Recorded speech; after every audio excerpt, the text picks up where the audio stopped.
मित्रों, प्रत्येक मनुष्य को अपने कर्मों का फल अवश्य ही भोगना पड़ता है और अपने जीवन में जो जैसा कर्म करता है उसे मृत्यु के बाद उन्हीं कर्मों के अनुसार जन्म मिलता है। अपितु किसी को कुत्ते का जन्म मिलता है तो किसी को भेड़ बकरी का जन्म मिलता है। हिंदू धार्मिक ग्रंथों के अनुसार इस धरती पर रहने वाले सभी मनुष्यों एक को मृत्यु के बाद उसके कर्मों के अनुसार अलग अलग योनि में जन्म मिलता है और उसे अपने का फल भोगना पड़ता है। कुछ धार्मिक ग्रंथों में यह भी कहा गया है कि जो मनुष्य अपने जीवन में बहुत अधिक पाप करते हैं उन्हें एक ऐसी योनि में जन्म मिलता है जिसमें वे अपना दर्द किसी दूसरे से नहीं बता सकते हैं और ना ही किसी के साथ अपना दुख बांट सकते हैं। मित्रों, आज के इस वीडियो में हम आपको बताएंगे कि वह कौन से कार्य है जो मनुष्य को अपने जीवन में नहीं करने चाहिए, नहीं तो उसे कुत्ते का जन्म मिलता है और पूरा जीवन इधर उधर भटकना पड़ता है। भगवान श्री कृष्ण ने इसके बारे में क्या बताया है कि मनुष्य के वह कौन से पाप हैं जिनके कारण प्रत्येक मनुष्य को अगले जन्म में कुत्ते का जन्म मिलता है। मित्रों, एक समय की बात है जब देवी सत्यभामा भगवान श्री कृष्ण जी से मिलने के लिए जाती हैं और भगवान श्री कृष्ण जी से कहती हैं, प्रभु, आज जब मैं आपसे मिलने के लिए आ रही थी तो मैंने देखा कि एक कुत्ता भोजन की तलाश में इधर उधर भटक रहा था और वहीं पर एक मनुष्य भोजन कर रहा था। तभी वह कुत्ता उसके पास जाकर बैठ गया और कुत्ता सोच रहा था कि अभी यह मुझे भी रोटी खिलाएगा, किंतु उस मनुष्य ने अकेले ही भोजन कर लिया और उस कुत्ते को रोटी के एक टुकड़ा भी नहीं दिया। फिर कुत्ता भूखे पेट ही वहां से चला गया। और हे प्रभु, इसे देखकर मेरे मन में 2 प्रश्न उठ रहे हैं और मैं चाहती हूं कि आप मेरे दोनों प्रश्नों के उत्तर देकर मुझे संतुष्ट करें। तो भगवान श्री कृष्ण मुस्कुराते हुए बोले, हे देवी, तुम्हारे मन में जो भी प्रश्न है मुझे निश्चिंत होकर बताओ, मैं तुम्हारे प्रश्नों के उत्तर अवश्य ही दूंगा। तब देवी सत्यभामा बोली, हे स्वामी, मेरा पहला प्रश्न यह है कि किस पाप के कारण मनुष्य को कुत्ते का जन्म मिलता है और वह कौन से कार्य हैं जो मनुष्य को अपने जीवन में कभी नहीं करने चाहिए तो उसे कुत्ते का जन्म मिलता है। और मेरा दूसरा प्रश्न यह है कि कुत्ते को रोटी खिलाने से हमें कौन सा पुण्य मिलता है। भगवान श्री कृष्ण बोले, हे देवी, मैं तुम्हें एक कथा सुनाता हूं जिसे सुनकर तुम्हें तुम्हारे प्रश्नों का उत्तर मिल जाएगा, किंतु कथा को पूरा मन लगाकर सुनना।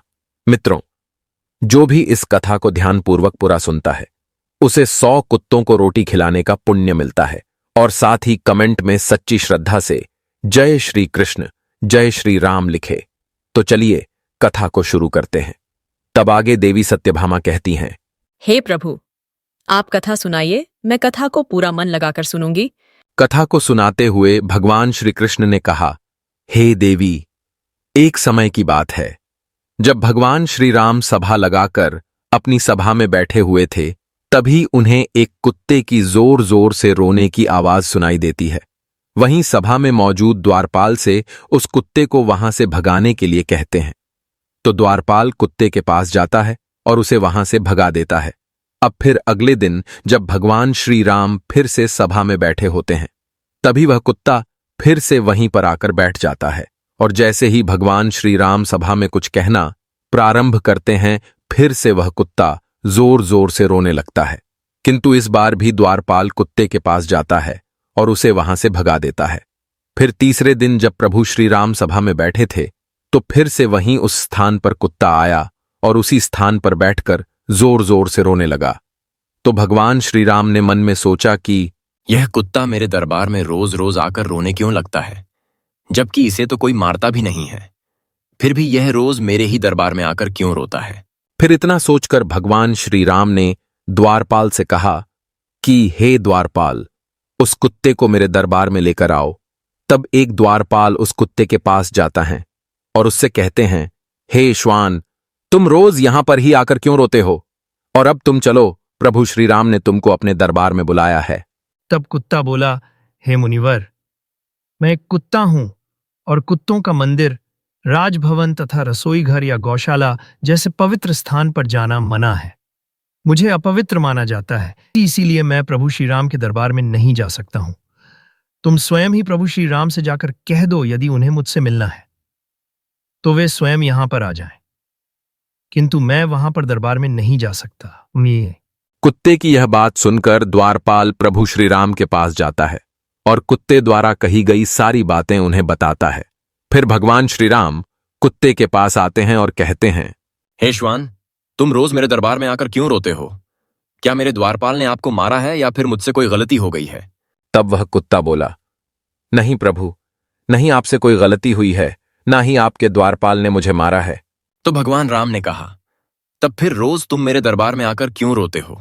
तब वह कुत्ता बोला, प्रभु, एक सन्यासी ने मुझे पत्थर से मारा है, जिसके कारण मेरा एक पैर टूट गया है और अब मुझसे सही से चला भी नहीं जाता है और मुझे बहुत पीड़ा भी हो रही है।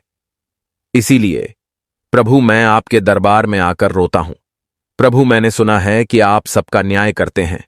प्रभु मेरा भी न्याय कीजिए और उस सन्यासी को योग्य शिक्षा देकर दंडित दीजिए। तो उस कुत्ते की यह बात सुनकर प्रभु श्री राम बहुत अधिक दुखी हुए और अपने सैनिकों से कहा, जाओ और उस सन्यासी को मेरे दरबार में लेकर आओ, मैं उसे अवश्य ही दंड दूंगा।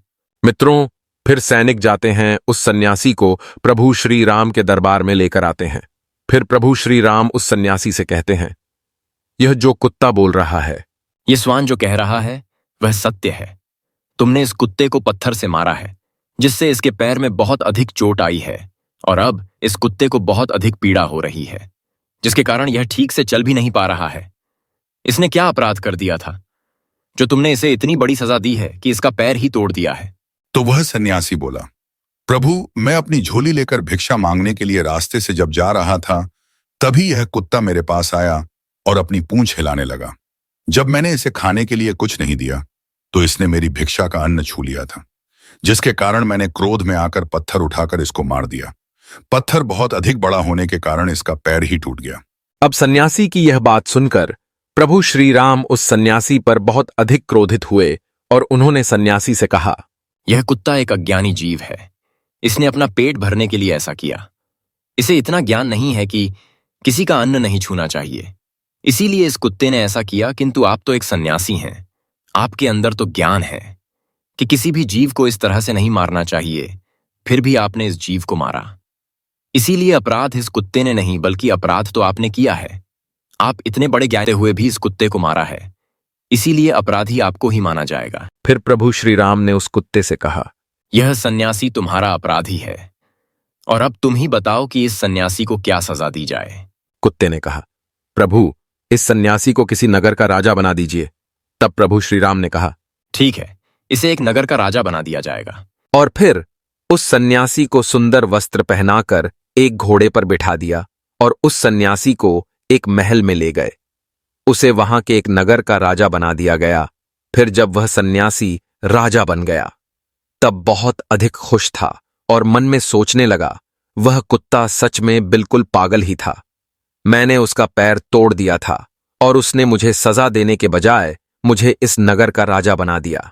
फिर यह बात किसी की समझ में नहीं आ रही थी कि उस कुत्ते ने सन्यासी को सजा देने के बजाय उसे नगर का राजा क्यों बना दिया। मित्रों, अब कुछ लोग इसी प्रश्न का उत्तर जानने के लिए फिर से प्रभु श्री राम के पास गए और प्रभु श्री राम से पूछने लगे कि प्रभु, इस कुत्ते ने इस सन्यासी को सजा देने के बजाय महल का राजा क्यों बना दिया, जबकि उस सन्यासी ने तो कुत्ते का पैर तोड़ दिया था। तो इस कुत्ते को तो उस सन्यासी को सजा देनी थी। लोगों की यह बात सुनकर प्रभु श्री राम ने कहा, इस प्रश्न का उत्तर तो आप लोगों को वह कुत्ता ही दे सकता है कि आखिर उसने ऐसा क्यों किया। तब सभी लोग उस कुत्ते के पास गए और उस कुत्ते से पूछा, आप अपने उस सन्यासी के साथ ऐसा क्यों किया है? उसे दंड देने के बजाय उसे एक नगर का राजा बना दिया, जबकि उसने तो तुम्हारा एक पैर तोड़ा था। तो कुत्ता मुस्कुराते हुए बोला, तुम जानना चाहते हो कि मैंने उस सन्यासी को सजा देने के बजाय उसे एक नगर का राजा क्यों बना दिया? तो सुनो, मैं भी पिछले जन्म में एक नगर का राजा था और मैं गरीबों पर खूब अत्याचार करता था। मेरे नगर में जितने भी लोग थे सभी बहुत अधिक गरीब थे और वह दिन भर खेतों में मेहनत मजदूरी करके जो अन्न के लिए फसलें उगाते थे उसमें से आधा मैं ले लेता था और जो भी मुझे अपने फसल से मिलने वाले अन्न में से आधा हिस्सा नहीं देता था उसे मेरे सैनिक बहुत मारते पीटते थे और उनकी मेहनत का धन मैं हड़प लेता था। पिछले जन्म में मैंने बहुत सारे पाप किए थे, इसी कारण इस जन्म में मुझे कुत्ते का जन्म मिला है और अब मैं पिछले जन्म में किए गए पापों का फल भोग रहा हूं। मैंने उस सन्यासी को राजा इसीलिए बनाया है ताकि उसे भी अगले जन्म में कुत्ते का ही जन्म मिले और तब उसे पता चलेगा कि कुत्ते का जीवन कैसा होता है और अपना पेट पालने के लिए क्या क्या करना पड़ता है और एक एक अन्न के लिए कितना तरसना पड़ता है, साथ ही कितने लोगों से मार खानी पड़ती है। फिर इस तरह उस कुत्ते की यह बात सुनकर सभी की समझ में आ गया था कि उस कुत्ते ने उस सन्यासी को राजा क्यों बनाया है। मित्रों, फिर कथा को आगे बढ़ाते हुए भगवान श्री कृष्ण देवी सत्यभामा से कहते हैं, हे देवी, अब मैं तुम्हारे दोनों प्रश्नों के उत्तर देता हूं। तुम्हारा पहला प्रश्न था कि वह कौन से कार्य हैं जो एक मनुष्य को अपने जीवन में नहीं करने चाहिए, नहीं तो उसे कुत्ते का जन्म मिलता है। तो समझ लो, जो मनुष्य उस राजा की तरह अपने जीवन में बहुत अधिक पाप करते हैं उन्हें कुत्ते का जन्म मिलता है। और तुम्हारा दूसरा प्रश्न था कि कुत्ते को रोटी खिलाने से हमें कौन सा पुण्य मिलता है। तो समझ लो, जो मनुष्य कुत्ते को भोजन कराता है उसे अपने जीवन में किए गए पापों से मुक्ति मिलती है तथा उसके जीवन में अनजाने में किए गए पाप भी नष्ट हो जाते हैं। इसीलिए प्रत्येक मनुष्य को कुत्ते तथा भिखारी को रोटी खिलानी चाहिए।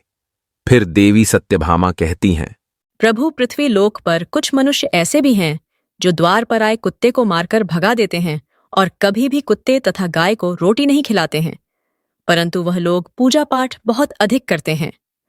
तो क्या प्रभु ऐसे लोगों की पूजा ईश्वर स्वीकार करते हैं? तब भगवान श्री कृष्ण मुस्कुराते हुए बोले, यह वही लोग हैं जो गंगा जी में पाप धुलने के लिए जाते हैं और वहां से आते ही फिर से पाप करना शुरू कर देते हैं। देवी सत्यभामा कहती हैं, प्रभु, तो क्या गंगा जी में स्नान करने से पाप नहीं धुलती हैं? तब भगवान श्री कृष्ण बोले, जानबूझकर किए गए पाप गंगा जी में नहीं धुलती हैं और गंगा जी में स्नान करने से वही मनुष्य पवित्र होता है जिसका मन साफ हो और मन में कोई छल ना हो तथा मन में गंदे विचार ना हो। और गंगा जी में छल कपट करने वाले और दूसरों की बहन बेटियों पर बुरी नजर रखने वाले लोगों का कुछ नहीं होता है। अंत में ऐसे लोगों का सर्वनाश ही होता है और प्रत्येक मनुष्य को अपने कर्मों का फल अवश्य ही मिलता है। तो मित्रों, आपको यह कथा कैसी लगी हमें कमेंट करके जरूर बताएं। तो बोलो जय श्री राम, जय श्री कृष्णा।